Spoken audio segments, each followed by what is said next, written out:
నేను మసూదన్ గారి ఇంటికి వెళ్ళాను. వాళ్ళ మిస్సెస్ చెప్తా ఉన్నారు, మోడర్న్ డ్రెస్ వేసుకున్నాను, నేను బొట్టు పెట్టుకోలేదు. వాళ్ళ హస్బెండ్ అన్న ఎందుకు బొట్టు పెట్టుకోలేదు, లాస్ట్ 10 నిమిషాల ముందు ఒక అరగంట ముందు ఫోటో కూడా చూపించారు, బొట్టు పెట్టుకున్నారు ఆవిడ.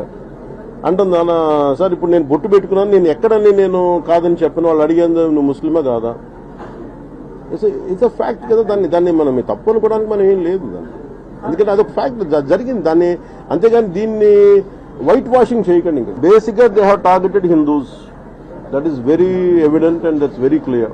ఇది మనం యాక్సెప్ట్ చేద్దాం. ఇంకా మనం అందరం సున్నితంగా మాట్లాడటాలు, లేదంటే లోపాయికారిగా మాట్లాడటాలు, లేదంటే చుట్టూ తిప్పి మాట్లాడద్దు. It is very targeted killing of Hindus like previous Kashmiri Pandits. ఇది మన fact. I think we have to accept it and we have to take stern action. ఉగ్రవాదులు చంపేస్తే నిజంగా కాశ్మీరీ లోకల్స్ వచ్చి చాలా హెల్ప్ చేశారు.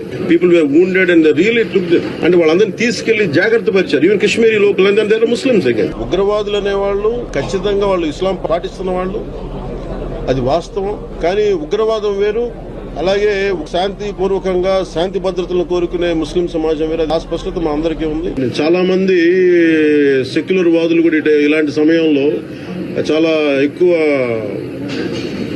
పెద్ద మనసుతో మాట్లాడుతూ ఉంటారు.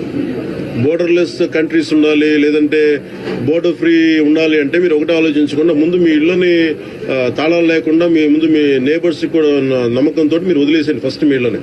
ఇలా ప్రతిపాదన చేసేవాళ్ళు. ఖచ్చితంగా బోర్డర్స్ ఉండాలి, ఖచ్చితంగా బోర్డర్ సెక్యూరిటీ ఉండాలి. అంతేగాని కూర్చోబెట్టి సెక్యులరిజం, సూడో సెక్యులరిజం ముసుగులు ఇలాంటి పిచ్చివాదనలు చేయకండి దయచేసి.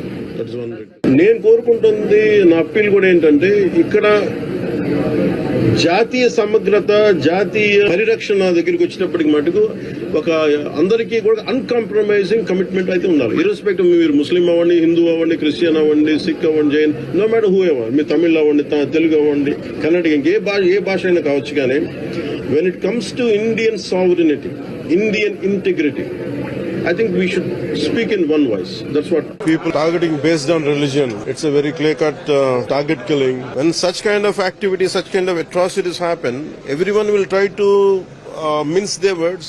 They want to be politically right. They don't want to brand it. They want to be on the neutral side. Not like they don't want to speak complete truth. Here the blame is not about Muslims or something. It is about 100% terrorists who practice Islam and they have targeted Hindus. This is the fact. This cannot be denied. For me, the question is always somewhere in Middle East, some bomb blasts in Palestine, the entire supporting groups come together. I think we should do the same.